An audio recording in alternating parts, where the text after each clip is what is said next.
What's going on, everybody? Blazing here. Welcome back to another Raid Shadow Legends video, and today we're talking Phantom Shogun. Now, there's a lot of things to know about this guy. I'm going to try to break it down as easy as possible, what you need to bring, what you shouldn't bring. The number one thing is the shade counter. Let's break this down a little bit. So the shade counter is activated at the start of a battle. So no matter what, he's always going to come up with 5, right? You're never going to be able to start with 0. Unless you have everybody in stone skin, and that creates a problem. Whenever an enemy lands a weak hit on Akumori, increases the shade counter by 2 from stages 1 to 10, 4 from stages 11 to 20, and 6 from stage 21 to 25. That is per weak hit. So if you have a triple hitter like a G-Nut, that is going to give you 3 times the amount. Whenever Akumori lands a critical hit, increases the shade counter by 5. That is why you got the first hit. He did critically hit my Acrizia here, so that's why he got 5, right? Whenever an enfeeble debuff is removed or transferred from an enemy, or when its duration is fully decreased by an enemy champion, increases the shade counter by 2. Increases Akumori's crit rate by 1% and crit damage by 2% for each shade counter on the counter stack. So he now has 10% crit rate and, 5% crit rate and 10% crit damage.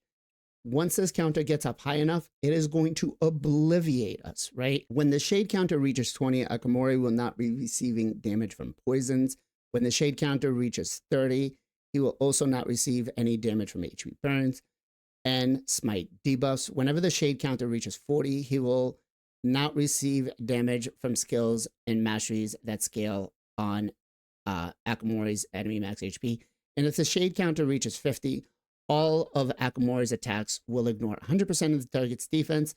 And also, whenever Akumori's skills, enemies deal double remaining damage to everybody else. So basically, if he hits my Acrizia, he's going to do splash damage to everybody and knock me out. So keeping the shade counter is number 1.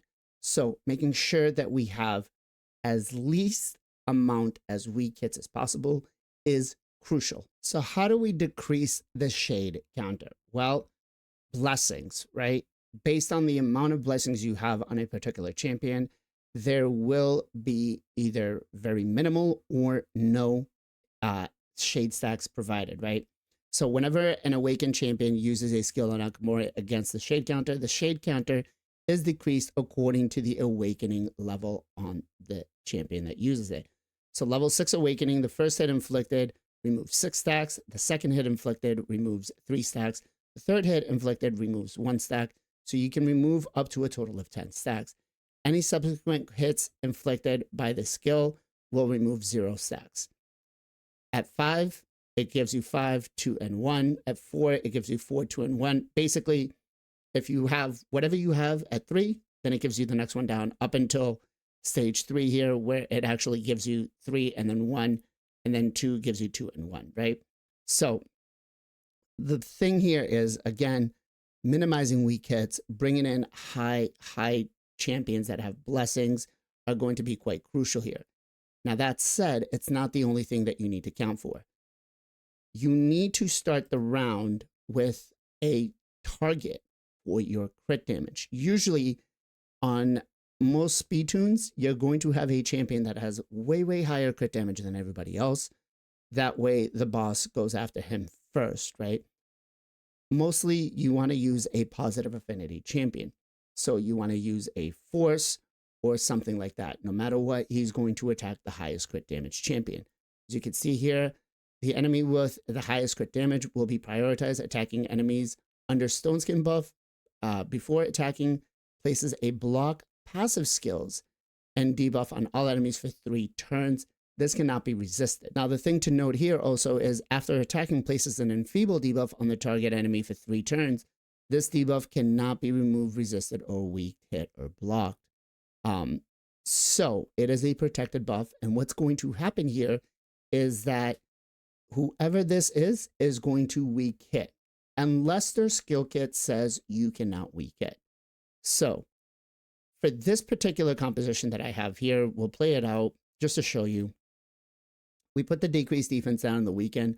Now, because my Riho here has a 5-star blessing, she brought the shade counter down to 0. We're going to go and have our Marius come in. He's got a 3-star blessing, so we shouldn't really get anything, especially because he's void. Now, here's the problem. Gina. Gina is a Spirit Affinity champion, so both of mine have a 3-star, and one of them has a Phantom Touch, so that could actually add extra. So let's go ahead. 1, 2, 3. Luckily, we didn't weak hit on that one because that one is built in a Affinity Breaker set. Acrizia now, remember, we have the Enfeeble, so she weak hit, right? So it basically went up 12 because it was a double hitter, and then came down to 3 afterwards, right?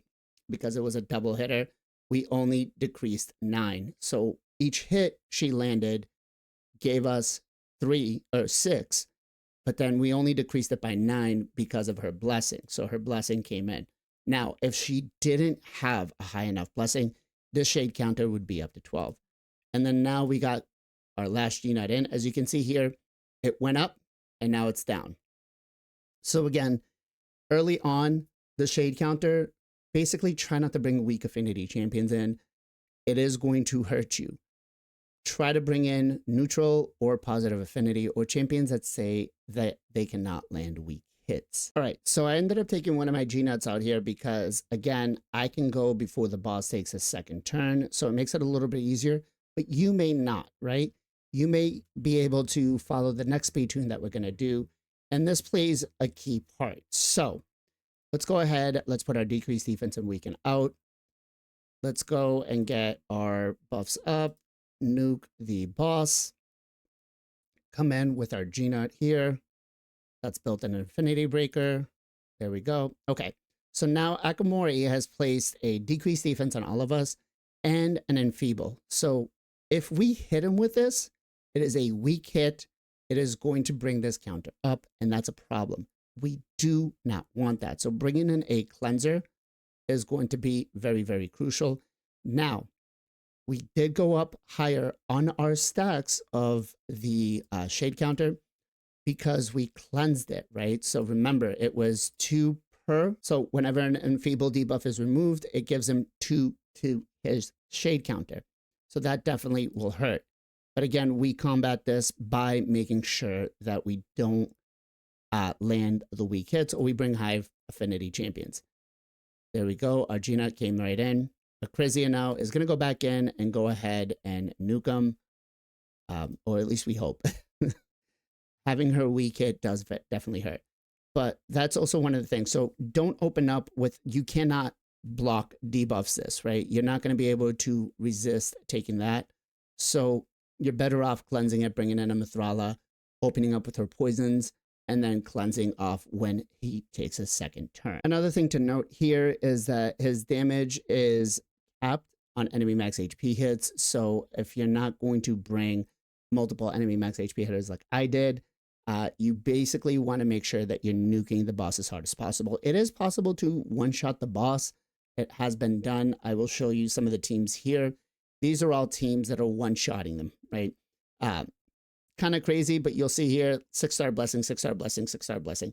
So none of them are weak hitting. They're all just doing crazy, crazy amounts of damage, but that's not going to be for everybody. Let's talk speed-wise. What do you need for speed? What do you need for accuracy per stage? Now, from stage 1 to stage 20, you're looking at about a 215 speed. Can go all the way up to 250. And then accuracy check, you're looking, honestly, just build your champions between 200 to 350. As you start going further on, you're going to need about 350, right? So try to get to that 350 goal. Early on, from 1 to 10, just nuke them to hell. That's it. It's not going to be a lot. The toughest parts are going to be between stage 11 to 20. That's where you're going to find yourself being kind of capped on what you can and cannot do. That said, once you get to stage 25, you do not try to win the speed race. The boss's speed at that stage is 300 plus. You're not going to do it, right? Let him take the turn, let him put the Enfeeble debuff on, and then just go ahead and follow what we talked about earlier to try to take him down. I hope that this video helped. If it did help, consider subscribing to the channel.